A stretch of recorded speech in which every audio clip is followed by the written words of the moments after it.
Oh, how are you? If you think I have been the white rabbit before, today is the day, right? The time.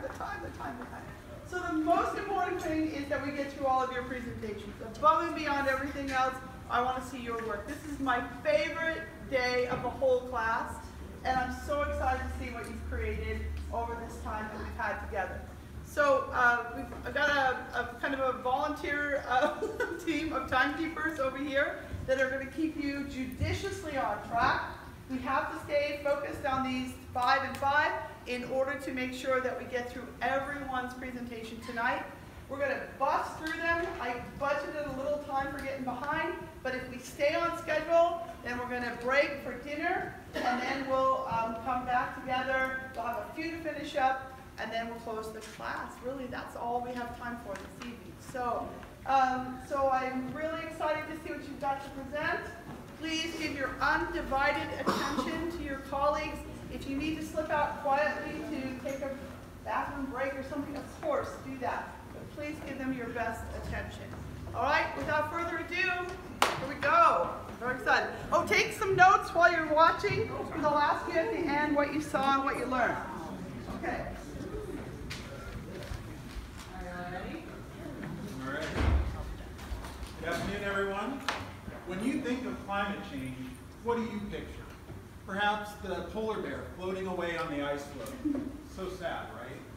Our view of climate change is framed by natural disasters such as super hurricanes and mega droughts and multi-century floods. But humans are part of the landscape. And we think of environmental scarcity in economic terms. So while climate change will produce some losers, it'll produce winners as well. The goal of our presentation is to have you picture something else when you think of climate change, a positive symbol, as it might appear to Canadians, such as maple syrup and pancakes, of course. Think of Canadian GDP today as 2 of those pancakes up on the stack. My colleagues are going to explain to you where the other pancakes come from and why climate change is the maple syrup on top.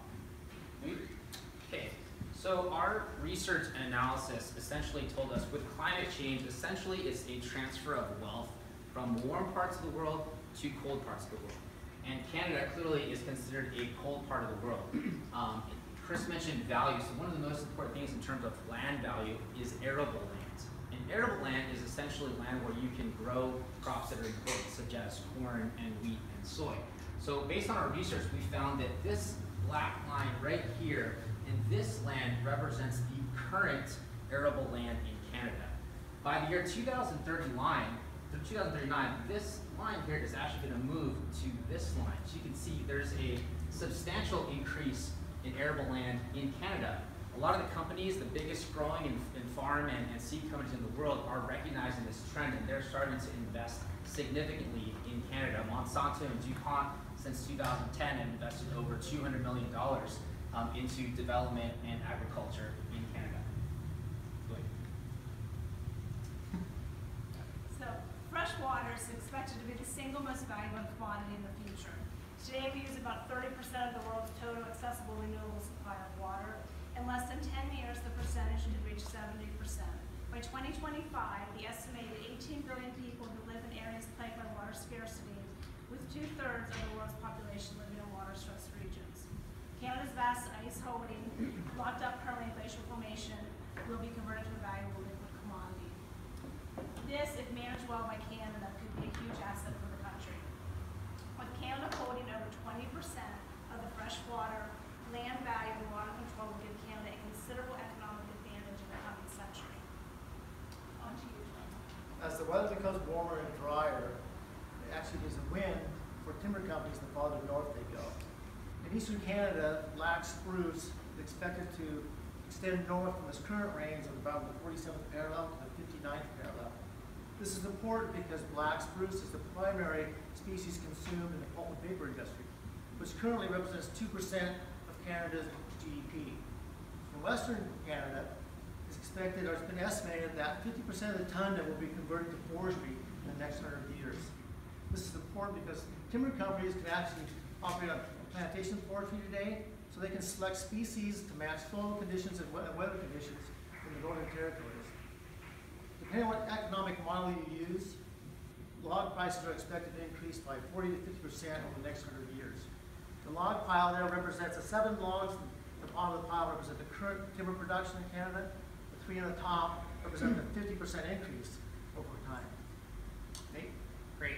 So what does it all mean from a macroeconomic standpoint, from a financial standpoint? So we wanted to use GDP per capita and compare Canada to other parts of the world to really understand how that's going to affect Canada compared to other regions. So our study basically concluded that there's going to be a drastic change when you compare Canada. So by the year 2100, based on scientific evidence of where temperatures are going to grow to, there's going to be a huge difference. So we wanted to give you guys a visual representation of what that means when you compare Canada to the rest of the world. So the podium represents no change. That represents 0. Duane, what do you represent? I'm Africa, and I'm not negative 90%. I'm China at negative 42%. I'm the United States. I represent negative 36%. And who are you? I'm Canada with positive 247%. So based on, Criss mentioned maple syrup at the beginning of our presentation, we thought that was a perfect metaphor for what's going to happen in Canada. In 1960, Canada had 20% of the maple syrup market, while the USA had 80%. Today, it's actually the opposite. Canada has 80% of the maple syrup market, and the US only has 20%. And maple syrup farmers are predicting by 2100, Canada will have 100% of the maple syrup market. And we thought that's the perfect metaphor for the economic benefits to Canada based on climate change. Thank you.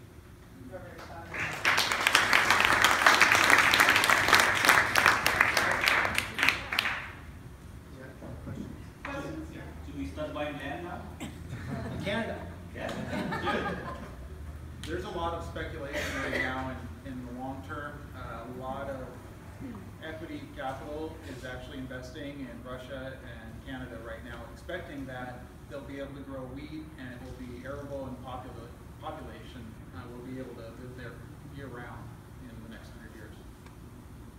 Yes, did your guys' modeling include financial impacts of migration or other import-export deficiencies from countries that are negatively impacted by climate change?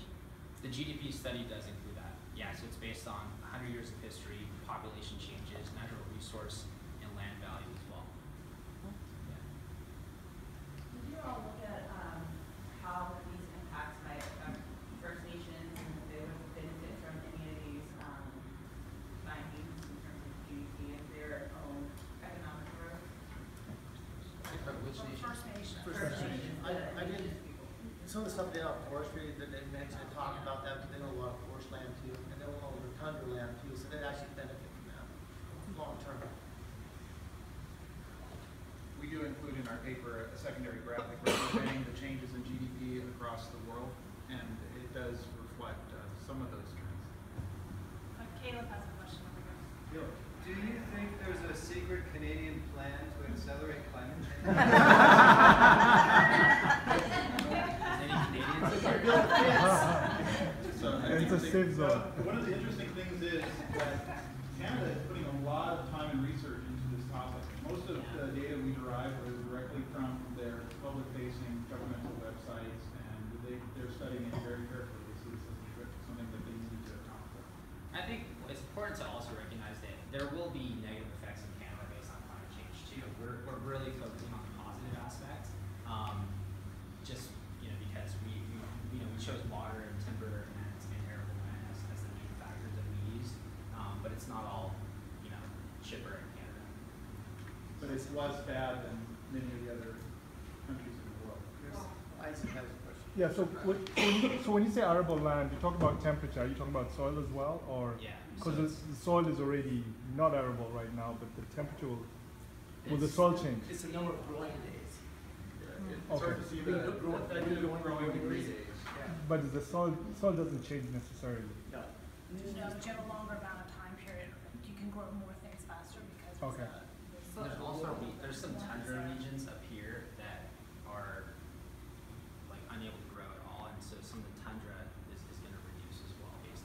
Okay, super fun. Okay. But if we increase too much the agriculture, we have the increase of the emission of gas, so that will affect the climate change too, and it will affect negatively. That's where timber comes in to say that, because timber's the question is carbon. Because if you increase mainly the animal part, you know that has a negative effect. Well, there's also, I mean, what we didn't mention is, I mean, it's a good point because cattle production is going to increase significantly in Canada as well because the cattle, we found that they do better when it's warmer and there's a shorter winter also. The calves survive longer, and so that's not that. There were too many things to. Yes, it's a lot of factors. Yeah. So. We have questions. We have two. I think you got last question, and it has to be quick. One more question. My question was on the oil and gas industry. Did you look at how climate change is going to affect that for Canada? Because that's a pretty significant part of their current economy. I did not look at that. It can be very speculative, so we didn't want to have you think our number was on the scale. And that's like a lot